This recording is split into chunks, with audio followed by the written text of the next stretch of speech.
Buenos días. Quisiera agradecer a Philips por la cálida invitación a esta presentación, la cual es por demás interesante para los que nos dedicamos a la cardiología intervencionista estructural. Y bueno, vamos a platicar un poquito de la utilidad de la fusión o de las imágenes de fusión en la práctica cotidiana.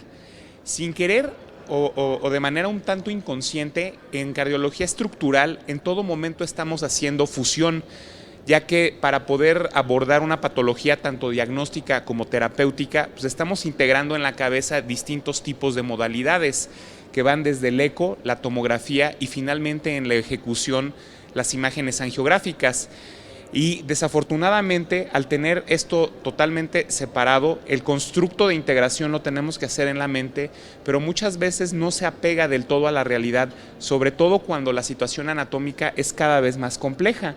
Entonces, ¿por qué vale la pena fusionar? Pues la verdad es que comprendemos mejor lo que vemos cuando podemos hacer una integración tridimensional armada de una situación anatómica compleja. De hecho, pues la patología congénita, los pediatras están muy acostumbrados a esto. Es algo tridimensionalmente tan complejo que muchas veces una sola metodología de análisis no puede alcanzar a comprender el espectro de complejidad.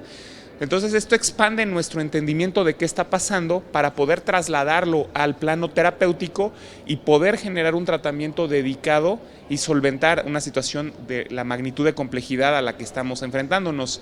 Y además es importante mencionar que a más compleja anatómicamente sea una situación es cuando estas tecnologías de fusión mayor valor agregado tendrán.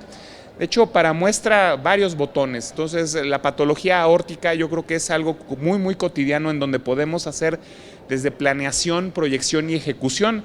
De hecho, el Heart Navigator, que es una suite que permite el poder hacer integración y fusión en la sala de angiografía, también me permite planeación preprocedimiento, y parte de esta planeación es ver inclusive el montaje de distintas prótesis simuladas.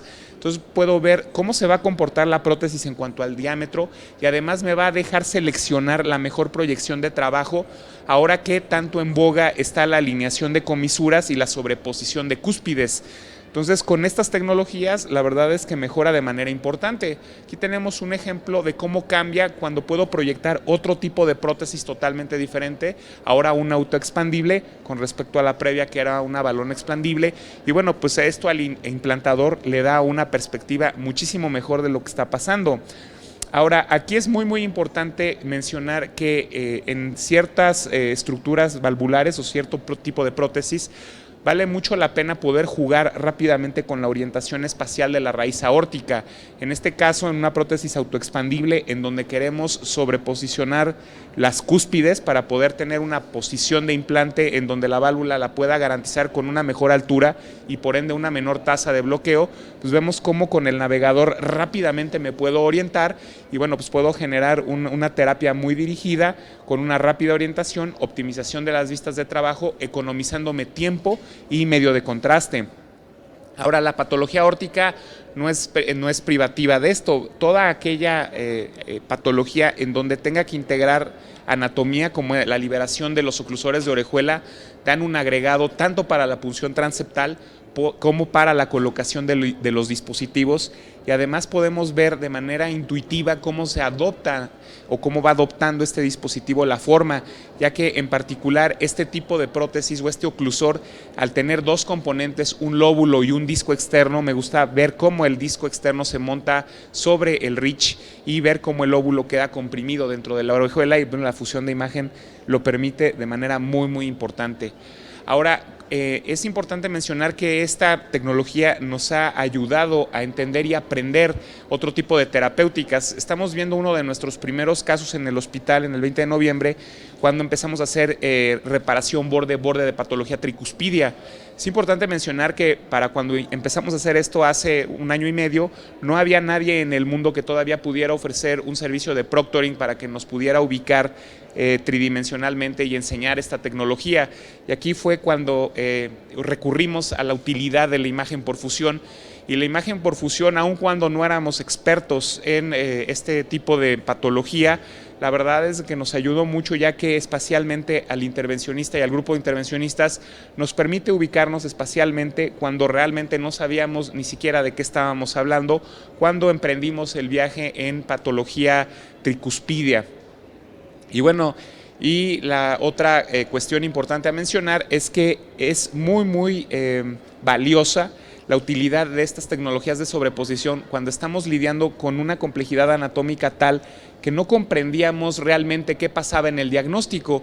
Este es el caso del grupo del doctor González Camina en el Ángeles Valle Oriente, en donde se tenía un aneurisma ventricular. De hecho, no entendíamos bien a bien qué pasaba con este caso, y parece ser que es un hombre joven, 50 y tantos años de edad, que de joven tuvo una dilatación sacular de la punta del ventrículo izquierdo, y los cirujanos cincharon eso, obliterando la parte aneurismática del ventrículo. No se hizo una resección, que aparentemente es lo que el paciente había entendido que se había realizado, y años después regresa por eventos vasculares cerebrales de repetición. Al ver la integración de la patología en la fusión, entendimos que lo que seguramente pasó es de que este cinchamiento se abrió, permitiendo una continuidad entre la cavidad ventricular funcional y la cavidad ventricular obliterada en el pasado, generando un semillero de trombos, y bueno, pues esto era el problema del paciente. No fue sino hasta que lo fusionamos que entendimos, y bueno, pues ya con la fusión fue muy simple poder hacer el wiring del cuello, saber exactamente a qué nos enfrentábamos viendo el cuello y poder decidir cuál era el mejor dispositivo de oclusión para esta patología, y la verdad es que esto se realizó en un tiempo muy razonable, considerando la complejidad anatómica a la que nos estábamos enfrentando. ¿Qué puedo concluir de todo esto? Que a mayor grado de información anatómica tengamos, mayor precisión en el diagnóstico y ejecución de procedimientos complejos vamos a tener, aumenta la comprensión del entorno anatómico, y bueno, pues no dejaremos de recalcar la importancia de decir que a mayor complejidad de la situación anatómica, mayor será la utilidad de la técnica o de la tecnología de fusión en estos escenarios anatómicos muy sofisticados. Muchas gracias por su atención y muchas gracias por la invitación.